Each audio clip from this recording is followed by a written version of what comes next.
भला हुआ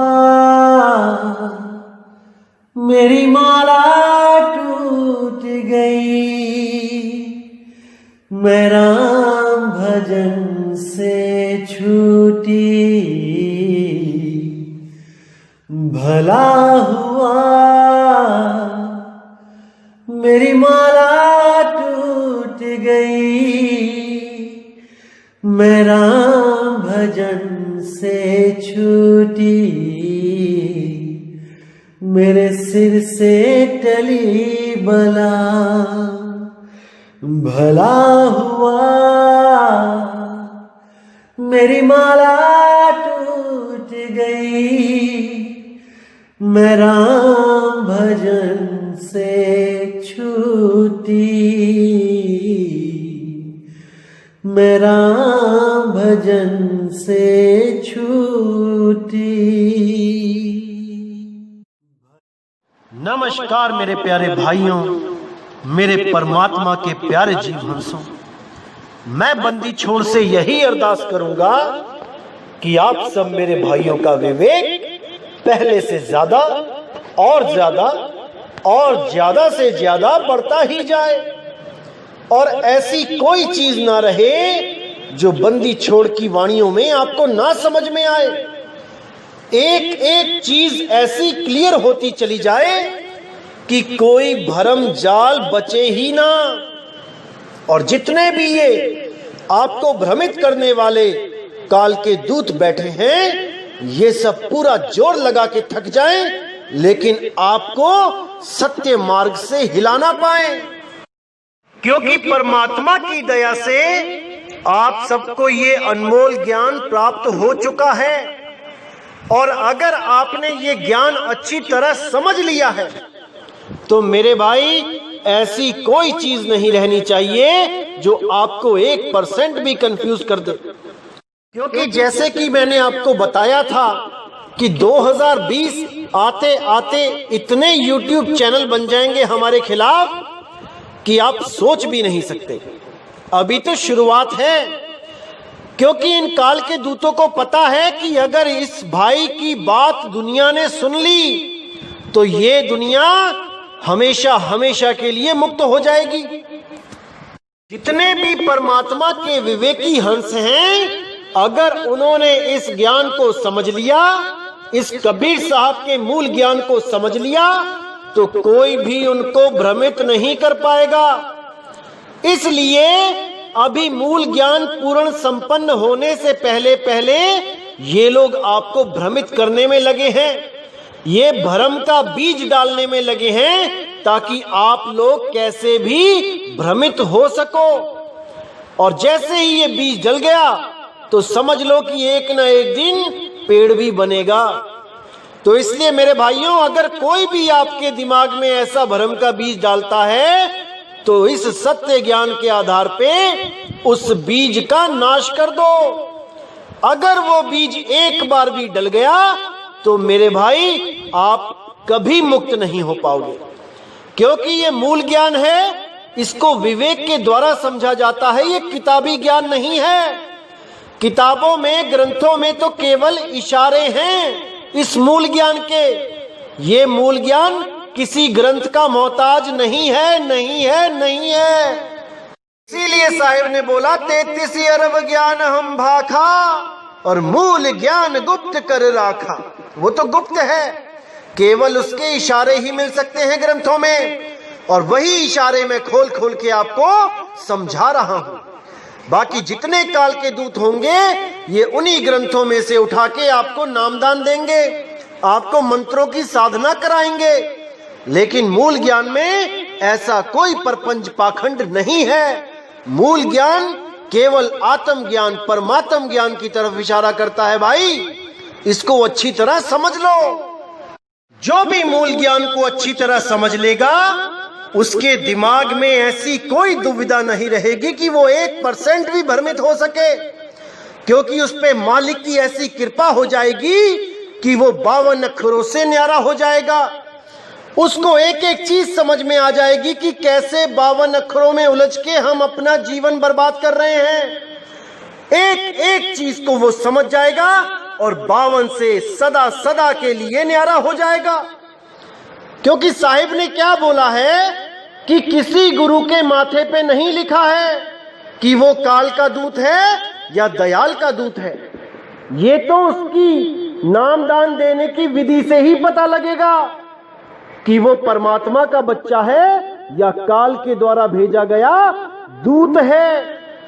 तो साहिब ने साफ बोला है, जो नर पड़े 52 के फेरा, सो नर जानो काल के चेहरा। जो भी आपको 52 में उलझाएगा, 52 के अक्षरों में, नाम मंत्रों में उलझाएगा, वो काल का ही दूत होगा। लेकिन जो परमात्मा का जीव हंस होगा, जो परमात्मा के भेजा वो हंस होगा, वो आपके 52 अक्षरों को तोड़ देगा, आपकी श्रद्धा 52 से खत्म करवा देगा। जब 52 का टूटे डोरा, सहजे छूटे काल झकोरा। फिर नहीं आए फिर नहीं जाए, सार शब्द में रहे समाये। उस सार शब्द में इस सुरती को समा जाना है और सदा सदा के लिए इन 52 अक्षरों से, इन 3 लोक से, इन आने और जाने के झंझट से हमेशा हमेशा के लिए छूट जाना है। तो इस अनमोल ज्ञान को समझने के लिए मेरे भाई अपनी विवेक की तलवारें तिखी कर लो, तभी आप समझ पाओगे कि ये ज्ञान क्या बोल रहा है। तो जैसे कि आपको पता है कि आजकल 12वें पंथ के जो काल का दूत है, उसके जो चेले हैं, वो हमारे खिलाफ बहुत सी वीडियो बना रहे हैं और आप लोगों को बहुत भ्रमित कर रहे हैं। कभी 12वें द्वार के नाम पे, कभी श्वासों के नाम पे, क्योंकि उन लोगों को भेद समझ ही नहीं आया और ना तो उनको समझने आने वाला ही है, क्योंकि उनके मन में हमारे प्रति राग द्वेष है। वो ज्ञान को नहीं समझना चाहते, केवल अपने गुरु के द्वारा दिए गए अज्ञान को सही सिद्ध करने में लगे हैं। इसलिए भाई, जो उनकी किस्मत में है उनको वही मिलेगा। लेकिन आप लोग बिल्कुल चिंता ना करें, ये दास आपका एक एक भ्रम तोड़ देगा, एक संशय को खत्म कर देगा। बस आप सहज होके हमारे सत्संग 1 नंबर से शुरू करते हुए ऊपर की तरफ बढ़े। अगर आप बीच बीच में से सत्संग सुनेंगे तो चीजें क्लियर नहीं हो पाएंगी। इसीलिए मैं कहता हूं कि हमेशा 1 नंबर से सुनते हुए ऊपर की तरफ आएं, ताकि हर चीज, हर बेसिक ज्ञान क्लियर होता जाए। तो आज दोस्तों, आज जो हम सत्संग करेंगे कबीर सागर वाणी से करेंगे, जिसमें कबीर साहब ने उन 12 काल के दूतों में से एक जो सबसे स्पेशल दूत होगा, जो सबसे शातिर दूत होगा, जो सबसे ज्यादा खतरनाक दूत होगा समाज के लिए, उसका भेद खोला है। अगर आप इसको अच्छी तरह समझोगे तो एक एक चीज क्लियर हो जाएगी और आप उस काल के दूत को अच्छी तरह समझ जाओगे कि कबीर साहब किसके लिए बोल रहे थे। तो आइए देखते हैं क्या कहती है वाणी। तो जैसे कि पिछली वीडियो में मैंने 123 नंबर में 12 काल के दूतों के नाम बताए थे, जिसमें 12वां पंथ जो था वो गरीबदास जी महाराज का था। गरीबदास जी महाराज बिल्कुल सही संत थे, मालिक के बच्चे थे, लेकिन उसी पंथ में काल के दूतों ने हमला कर दिया। ये सब काल के दूत 52 अक्षरी ज्ञान लेके इस पंथ में घुस गए और इसी पंथ में तरह तरह के नाम देने लगे। कोई ओम देने लगा, कोई सोहम देने लगा, कोई ओम सोहम देने लगा, कोई ओम कलियम हरियम शरियम सत्यम देने लगा। इन्हीं 52 में सब जीवों को उलझा दिया गया। लेकिन गरीबदास ने अपनी वाणी में साफ साफ बोला, लेकिन इन लोगों के समझ में नहीं आया। क्या बोला? 52 आखर लेख राम रंग हो रही हो, वो आखर या में ना ही राम रंग हो रही हो। कागज कलम कलेस राम रंग हो रही हो, वो रहे शेष का शेष राम रंग हो रही हो। गरीबदास जी ने पूरे इशारे किए ग्रंथ में, लेकिन इन काल दूतों के समझ में नहीं आया, क्योंकि ये लोग आप सबको भरमाने के लिए ही आए थे। लेकिन मालिक ने उनकी वाणियों में दो तरह का ज्ञान बोला, जिसकी वजह से आज आप सार और असार को समझ पा रहे हो। गरीबदास जी ने भी बहुत बार बोला कि त्रिकुटी में ध्यान लगाओ, श्वासों पे ध्यान लगाओ, लेकिन केवल इसलिए कि काल के दूत कंफ्यूज हो जाएं। वो इन्हीं 52 अक्षरों को, इन्हीं श्वासों को पकड़ के ज्ञान देने लगे, और जब ये मूल ज्ञान आएगा तब इन सब के ज्ञान को गरीबदास जी की वाणियों के द्वारा ही खंडित कर दिया जाएगा, काट दिया जाएगा, गलत सिद्ध कर दिया जाएगा। और जो परमात्मा के विवेकी हंस होंगे वो उन वाणियों को, उन सार वाणियों को समझ के उस पंथ से किनारा करके आगे बढ़ जाएंगे, और काल के दूत झक मारते रह जाएंगे। इसीलिए गरीबदास जी की वाणी में नरसिंह अवतार को कभी कबीर साहब का अवतार बोला गया, कभी काल का अवतार बोला गया, ताकि ये लोग समझ ही ना पाए कि दोनों में से सत्य क्या है। तो मेरे भाई, आज जो हम वाणी पे विचार करने जा रहे हैं वो कबीर सागर की अनमोल वाणी है। पृष्ठ नंबर 123 पे है अनुराग सागर में, आप इसको देख सकते हैं, जहां पर 12वें पंथ के बारे में बताने के बाद 12वें पंथ के स्पेशल कालदूत का जिक्र किया है कि एक ऐसा कालदूत भी आएगा जिसके बारे में आज मैं बताने जा रहा हूं। तो ध्यान से सुनिए। अब कहूं द्वादश पंथ प्रकाशा, दूत हंस मुनि करे तमाशा। वचन वंश घर सेवक होई, प्रथम करे सेवा बहुतोई। पाछे अपनो मत प्रगटावे, बहुतक जीव फंद फसावे। अंश वंश का करे विरोधा, कछु अमान कुछ मान प्रबोधा। अब यहां पर वाणी साफ कहती है कि द्वादश पंथ में एक दूत आएगा जो हंस मुनि काल का दूत होगा। वो बनके तो हंस ही आएगा, लेकिन काम मुनियों वाले करेगा।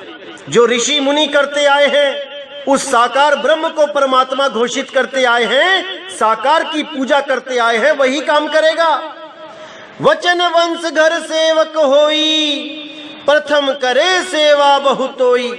ये अपने पंथ में खूब सेवा करेगा, खूब पाठ करेगा, गुरुओं की सेवा करेगा और उनका दिल जीतेगा। लेकिन आगे क्या करेगा? पाछे अपनो मत प्रगटावे, बहुतक जीव फंद फसावे। ये गरीबदास जी के पंथ में आके वहां से अलग हो जाएगा। जिन गुरुओं से, जिन संतों महंतों से इसको ज्ञान प्राप्त होगा, जिनकी ये पूजा आरती करता नहीं थकेगा, उन्हीं को काल का दूत बोलेगा जब ये अपना अलग पंथ चला लेगा। उन्हीं को भ्रमित कहेगा कि ये सब भ्रमित हैं और मेरे गुरु ने केवल मुझे नामदान का अधिकार दिया है, बाकी सब काल के दूत हैं। अंश वंश का करे विरोधा, कछु अमान कुछ मान प्रबोधा। यानी सबका विरोध करेगा, अंश वंश सबका विरोध करेगा, सारे भक्त समाज का, सब संतों का विरोध करेगा, चाहे वो अंश हो चाहे वो वंश हो। और कुछ अमान कुछ मान प्रबोधा, मतलब कभी तो ये कहेगा परमात्मा असीम है, अबोल है, अडोल है। इसी के ग्रंथ में आप देख सकते हो कि अडोल अबोल भी लिखा है। और फिर दोबारा ये उस परमात्मा को मानेगा जो आता है और जाता है। एक नर रूप में परमात्मा को घोषित करेगा, आदमी के रूप में परमात्मा को घोषित करेगा। यही काल का दूत इसकी शातिर चाल होगी और बहुत लाखों के हिसाब से जीव इसके चंगुल में फंस जाएंगे। तो आगे क्या कहती है वाणी? यही विधि यम बाजी लावे, 12 पंथ निज अंश प्रगटावे। फिर आवे फिर जाई, बार बार जग में प्रगटाई। यानी यही इसी विधि से यम यानी काल अपनी बाजी खेलता है जीवों के साथ। इन्हीं 12 पंथों को बार बार प्रकट करता है, अलग अलग समय में बार बार ये काल के दूत आते हैं, जाते हैं और इस दुनिया में जीवों को फंसाते हैं। जहां जहां प्रगटे यमदूता, जीवन से कह ज्ञान बहुता, नाम कबीर धरावे आपा, कथित ज्ञान काया तह थापा। यानी जहां जहां ये यम के दूत प्रकट होते हैं, ये बहुत बहुत ज्यादा ज्ञान देने लग जाते हैं जो जीवों ने कभी सुना भी नहीं होता, और वो सारा ज्ञान कबीर साहब के द्वारा ही बताया गया होता है। इनका अपना कोई ज्ञान नहीं होता। अरे ये काल के दूत तो खुद 10-10, 20-20 साल बालाजी, हनुमान जी, रामचंद्र जी, विष्णु जी, शंकर जी की पूजा करते आते होते हैं और कबीर ज्ञान प्राप्त करते ही अपने आप को कबीर समझने लग जाते हैं। तो इसी का इशारा करते हुए कहते हैं, जहां जहां प्रगटे यमदूता, जीवन से कह ज्ञान बहुता, नाम कबीर धरावे आपा, कथित ज्ञान काया तह थापा। ये काल का दूत जो होगा 12वें पंथ में, ये खुद को ही कबीर बताने लगेगा कि कबीर साहब तो आए नहीं और मुझे भेज दिया और अपनी सारी ताकत देके मुझे इस मृत्यु लोक में जीवों का कल्याण करने के लिए भेज दिया। ऐसा भ्रमित करते हैं ये लोग कि आम जीव इनकी चालाकी को समझ ही नहीं पाता और इन्हीं को कबीर समझ के इनकी पूजा करने लग जाता है। अपने मंदिरों में जो भगवानों की तस्वीरें होती हैं उनको निकाल के फेंक देता है और इन काल के दूतों की तस्वीरें लगा के उनकी आरतियां गाने लग जाता है, देसी घी की जोत जगाने लग जाता है। यही भरमजाल है मेरे भाई, इससे बाहर निकलो। तो यहां पे साफ कह दिया कि नाम कबीर धरावे आपा, कथित ज्ञान काया तह थापा। ये काया का ही ज्ञान देते हैं सबको ये काल के दूत कि परमात्मा कबीर कौन है। एक शरीर है, एक नर आकार का शरीर है जो सतलोक में बैठा है और खुद को भी वही कबीर सिद्ध करते हैं कि वही जो सतलोक में बैठा है कबीर, वही इस दुनिया में आके प्रचार कर रहा है, 12वें पंथ में प्रकट हो चुका है। यही कबीर साहब भेद बता रहे हैं अपनी वाणी में कि ऐसे कालदूत को पहचान जाओ मेरे भाइयों, पहचान जाओ। तो आगे कहते हैं, जब जब जन्म धरे संसारा, प्रगट होए के पंथ पसारा, करामात जीवन बतलावे, जीव भरमाए नरक महनावे। यानी ये काल के दूत जब जब इस दुनिया में प्रकट होंगे वो अपना पंथ प्रचार करेंगे, पसारा डालेंगे और कबीर साहब की वाणियों का गलत अर्थ करके, संतों की वाणियों का अर्थ का अनर्थ करके इन जीवों को नरक में लेके जाएंगे। और सबसे बड़ा इनके पास जो हथियार होगा वो करामात का हथियार होगा, यानी कि चमत्कार। ये ऐसे ऐसे चमत्कार करेंगे कि लोग सोचने में मजबूर हो जाएंगे कि भाई वहां तो कैंसर ठीक हो रहा है, वहां तो किडनियां ठीक हो रही हैं, वहां तो ये हो रहा है, वहां तो वो हो रहा है। शायद परमात्मा की शक्ति है इसीलिए तो हो रहा है। लेकिन नहीं मेरे भाई, कबीर साहब ने अपनी वाणी में साफ बोल दिया कि ये काल अपने दूतों को मशहूर करने के लिए करामात का जाल बुनेगा, करामात का जाल फेंकेगा और जीव उसमें उलझते ही चले जाएंगे। वो यही लालच देगा कि आओ तुम्हारी किडनियां ठीक कर देता हूं, आओ तुम्हारा कैंसर ठीक कर देता हूं। कैंसर क्या, कैंसर का बाप भी ठीक हो जाएगा। ऐसे प्रलोभन दे दे के ये करोड़ों जीवों को उलझाने के लिए एक जाल बुन देगा। लेकिन जो मालिक के हंस होंगे वो इन जालों में कभी नहीं फंसेंगे। उनको केवल एक ही चिंता होगी कि कैसे मुझे सतनाम मिल जाए, कैसे उस परमात्मा का नाम मिल जाए, भले मुझे कितनी ही बीमारियों का सामना क्यों ना करना पड़ जाए, बस मुझे उस आनंद को प्राप्त करना है जो परमात्मा के नाम में सिमरन करने में आता है। क्योंकि साहिब कहते हैं अगर वो आनंद तुमने प्राप्त कर लिया तो तुम्हें कोई भी बीमारी मार नहीं सकती। अरे जिस मरने से जग डरे मेरे मन आनंद, मरने पर ही पाइए पूर्ण परमानंद। तो साहिब ने कभी नहीं कहा कि मेरे नाम से बीमारियां ठीक हो जाएंगी या ये हो जाएगा वो हो जाएगा। वो कहते हैं जो सतनाम हृदय धरया भयो पाप का नाश। यानी जो तुम लोग पाप करते थे, चोरी करते थे, ठगी करते थे, जीव हत्या करते थे, जैसे ही गुरु धारण किया वो सारे पाप आपके मन से उतर गए। अब आप एक भी पाप नहीं कर पाओगे और गुरु के नाम के द्वारा, सिमरन के द्वारा जो पाप किए हैं उनको धीरे धीरे धीरे समाप्त करते जाओगे।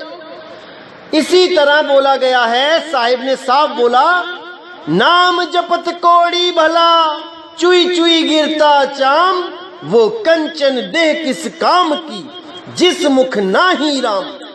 अगर साहिब ने उस कोड़ को ठीक ही करना होता तो कभी ये ना कहते कि नाम जपत कोड़ी भला, कभी ना कहते। लेकिन साहिब कहते हैं कि निराश भी मत होवो, परमात्मा का सिमरन करो, परमात्मा आपके कर्म काटेगा। धीरे धीरे रे मना धीरे सब कुछ होए, माली सींचे 100 घड़ा ऋतु आए फल होए।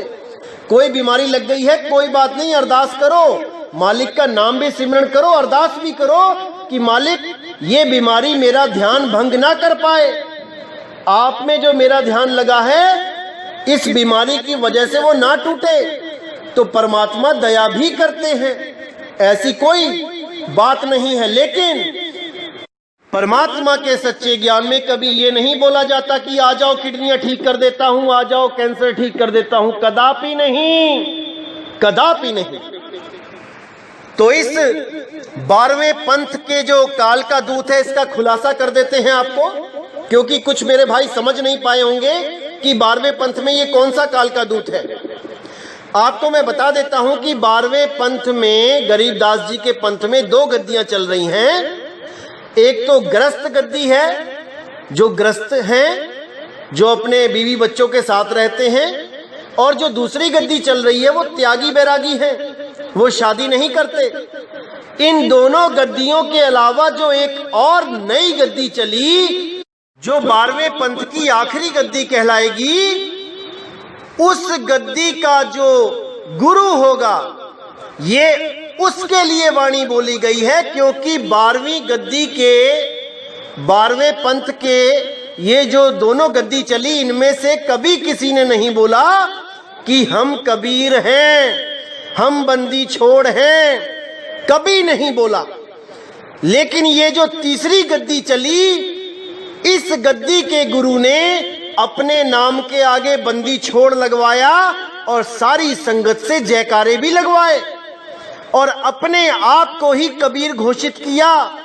यहां तक कि अगर इससे कोई इनका भगत इनसे मिलने जाता था तो गुरुजी नहीं कहता था, परमात्मा बोलता था कि परमात्मा मैं आपके पास आया हूं, परमात्मा मुझ पे दया करो।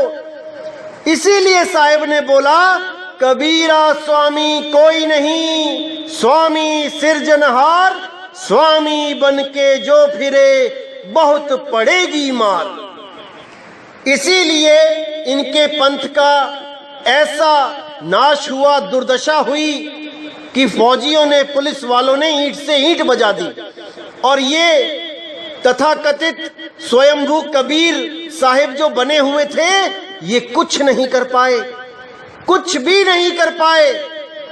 इनकी संगत में इतनी मौतें हुई, ये किसी को जिंदा नहीं कर पाए। क्योंकि कबीर साहब ने साफ बोल दिया था कि इसी 12वें पंथ के नाश के बाद मेरा मूल ज्ञान प्रकट होगा।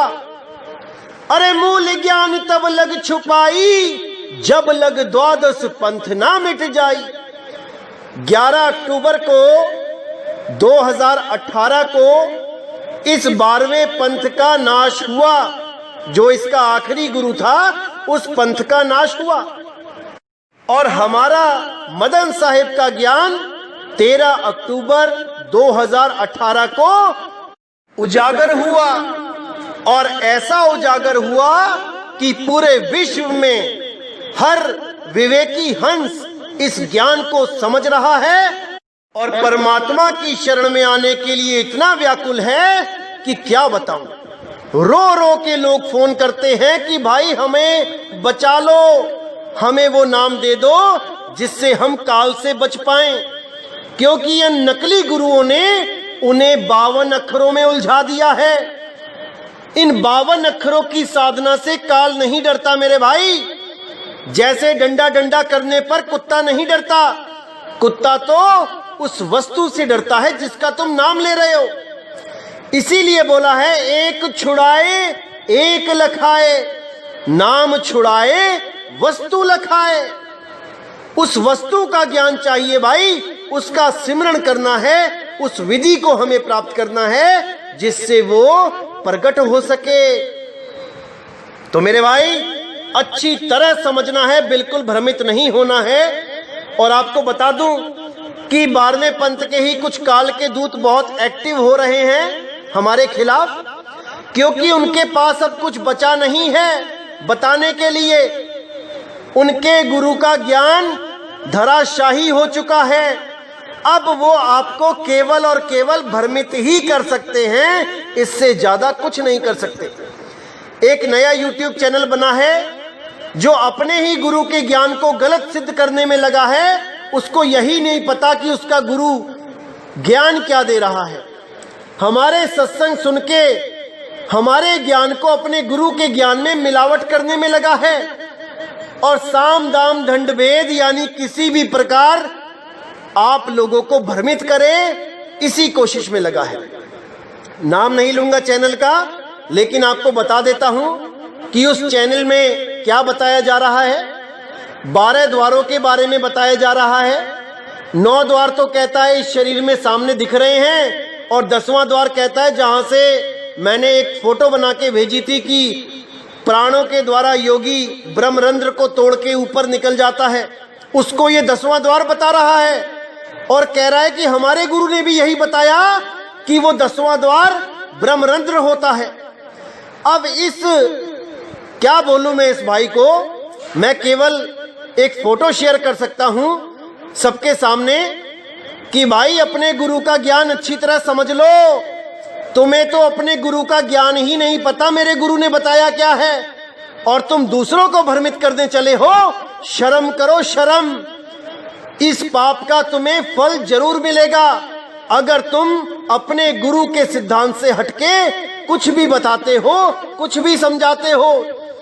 क्योंकि तुम्हारे गुरु ने सुषमना द्वार को यानी इंगला पिंगला सुषमना को 10वां द्वार बोला है, ना कि ब्रह्मरंध्र को 10वां द्वार बोला है। भाई अपनी नॉलेज में सुधार करो, तब वीडियो बनाओ।